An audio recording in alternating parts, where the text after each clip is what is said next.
Hey everybody, Shane here, Shoebox Legends. Thanks for joining me for a buyback rummage today here on the channel. Going to get through this team set bag of buybacks that I was sent recently from Ben over at Blix Cards here on YouTube. Then we're going to rummage for a few minutes through this box, which should have some at least semi-star or maybe even Hall of Fame players in buyback format. And then we're going to finish with a very special buyback that I found over the summer and haven't shown yet that I'm really excited to get to. It's one of my favorites in my entire collection for reasons that we'll get into. And sponsoring today's video, because it is technically a buyback, from Archives Signature Series, I have another one of these great 1990 Topps autographs that I've never shown off before. Frank Viola, sweet music here with the New York Mets. And love my 90 Topps, always trying to find as many of these hard-signed 1990 autos as I can get my hands on. So he'll be added to my spreadsheet and sorted in with the rest of them after today's video. And with that out of the way, let's get into this team set bag. So backstory here, Ben actually sent me 4 of these team set bags full of buybacks, courtesy of Greg over at Midlife Cards, courtesy of Mookie over at Mookie Chilson. So these took a roundabout way to be delivered here to Shoebox Legends, but I'll be evaluating each of these for my buyback Franken set. And here's a really cool one, Mike Timlin, early in his career with the Blue Jays here. I remember him as a reliever and a really good, steady reliever with the Boston Red Sox later on, like in the early 2000s. So cool card there. Next up, this one's a little hard to read, but it's a Ray Ordonez Mets card there. Shout out to Mookie. Nice turning 2 photograph as well. There's a Charles Nagy, very good starting pitcher for many years, but someone who I don't really hear too much about in the hobby these days. And Ryan Miner is next. These are really cool, Ben. I appreciate it. I'm seeing these for the first time. Have withheld the temptation to get into these team set bags off camera, trying to save them for these videos. But check this one out. Lou Brock and Bert Campaneris, AL and NL stolen base leaders from 1972, courtesy of 1973 Topps. That is an awesome, awesome buyback right there with a Hall of Famer on it. Strong chance that makes the Franken set. Next up, as my buddy Mookie, who looked at a few of these before he sent them my way, commented, the Greek god of walks, Kevin Youkilis, one of the best nicknames in Red Sox history. Cool one there. Just due to my bias for the Red Sox, that one may make the set. Jason Vargas, Nate McLuth for the Orioles here on a 2014 buyback. And then this one's kind of cool. Carter Caps, not because of the subject, but this is a 2016 Topps card. And the final buyback program that I'm aware of or that I collect, as far as these non-autographed, standard pack issued buybacks, was the 2017 Rediscover Topps program. So what that means is 2016 Topps was the most recent, the newest set that could have possibly been included in that 2017 buyback program. So I think it's really cool that, in the Franken set, I can have cards as old as 1957, the first year of standard top size cards, all the way up to cards as new as this one here, 2016 Carter Cap. So really, really awesome. This is great stuff, Ben. Next up, we've got a Bob Tolan on the 68 burlap design. George Hendrick from 73. Looks like we have a little run of 73s here. Oscar Brown. Oh, nope, sorry, some 78s. Pat Rocket. Great name there for a baseball player. And then Mario Mendoza. How about that? Infamous, of course, for the Mendoza line, but look at the photograph there. Holy cow, not the most flattering facial expression. Those glasses are awesome. He's got kind of the Dahmers going on there. Really great Mario Mendoza card. And we have back-to-back Marios with Mario Guerrero, also on the 78 design. Juan Beniquez. Wow, check this one out. 71 Al Oliver. And this one, I think, this is so cool. I mean, every one of these cards has a history to it, which I think just makes them so unique. The fact that they were out in the wild, owned by an untold number of collectors, then bought back by Topps and were pack issued all over again. And in its first lifetime, before it became a buyback, this card was at one point taped into a binder or an album, and it still has the original Scotch tape wound around the corner And that tape looks many decades old, and I'm not going to peel it off because I love this exactly the way it is. This is one of the coolest, most unique buybacks, and a great player at that. This is a sneaky good one, and I would love to see this make the Franken set at slot 328. The taped up Al Oliver. That one's going to get some background love.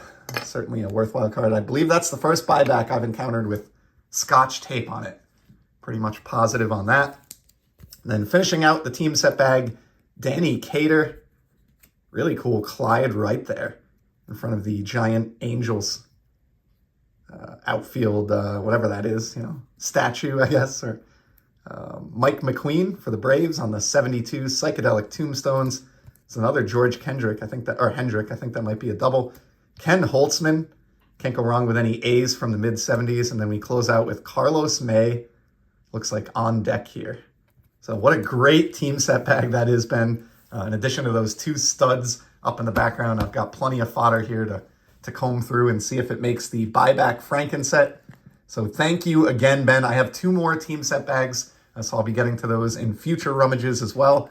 But let's get to this little box. These are going to be buybacks that I hand selected, usually off of ComC.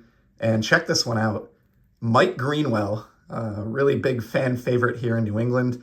Believe this is his rookie card out of 1987 Topps. Whoops.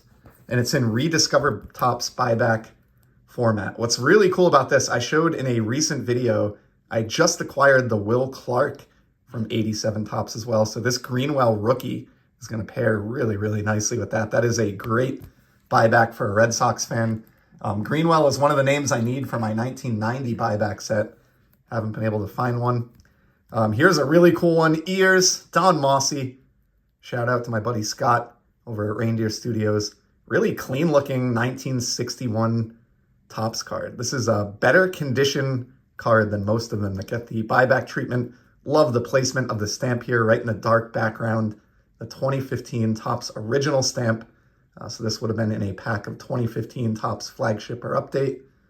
How cool is that, Don Mossy? Love that card. And even zoomed out, you can still get an appreciation for the size of those ears. Unbelievable. From Greenwell to Mossy. And then from there, we go to Hall of Famer Gaylord Perry. Check that out from Topps Heritage back in 2019. This would have been a box topper in a hobby box of 2019 Heritage. This guy had a really interesting career. Spitballer, Hall of Famer. Had a 5-head. It's hard to tell under his cap here, but a tremendous 4-head, among other things. So love Gaylord Perry, and any Topps Heritage Hall of Famer in buyback format is really, really hard to find. So this one will almost certainly make the Franken set in slot 560. Love that, Gaylord Perry. So this box is really producing some gems. Here's another player that I love, Julio Franco, just because he played professional baseball to an unbelievable age. And he really inspires me as I'm well into my 40s now, that there's plenty of life left and plenty of physical activity left for me. So I always appreciate Julio for that. And this is an 89 Topps, number 55 from his time with the Cleveland Indians. Not much more to say about that one, but I love Julio Franco, so I will scoop up his buybacks on the cheap. Here's another really cool one. Reggie Smith of the Boston Red Sox on the 68 Topps burlap design and the All-Star Rookie Trophy, which unfortunately has been stamped over by the buyback stamp. Now, if I was running the machine, if it was an option, I would have placed that stamp maybe right up here in the upper left corner and left that beautiful rookie trophy unadorned. But still, either way, a really cool Red Sox card here from the 60s, and one that I would love to see make the Franken set. Let's do one more here, and then I'm going to get to the really special card that I have off camera here that I want to conclude the video with. And we're going to finish the rummage portion here with Del Unser. Two obvious reasons why I bought this card. Number one, I love franchises that have changed or are no longer around in their same format. And that's the case here for the Washington Senators, of course. And then secondly, a tremendous bat rack photo. But this looks like not only a bat rack, but like a bat shopping cart, maybe. Like a grocery cart or something full of bats. I don't know exactly what's going on there. This is presumably like a spring training shot or something, but I love the odd photo on that Dell Unser. So that'll conclude the rummage. And now let's finish off with a buyback that I found this summer that I had been curious about for years, whether or not it existed. And one finally popped up in a saved search and I got it for a steal. And it has to do with this card. And this is one I've shown before. This is a favorite of mine. But this is a mini Minoso from when he actually got an at-bat and hit safely in 1976. And if we get into the back of this card, it does talk about, his advanced age. I think this may have come into dispute. It says here he was 54 years of age when he got the hit, or 53 years old at the time. But in any event, just one of the coolest records that I don't hear a ton about. I love that Topps gave him a record breaker card for that. Mini, of course, began his career in the Negro Leagues and was kind of robbed of having some early career cards for that reason. Although really, I guess he debuted in a time where there weren't a lot of cards being produced, due to the time frame that it was in. But either way, love Mini Minoso. This one kind of also doubles as a hit for my collection focus for the year, which is bridge players who began their career in the Negro Leagues.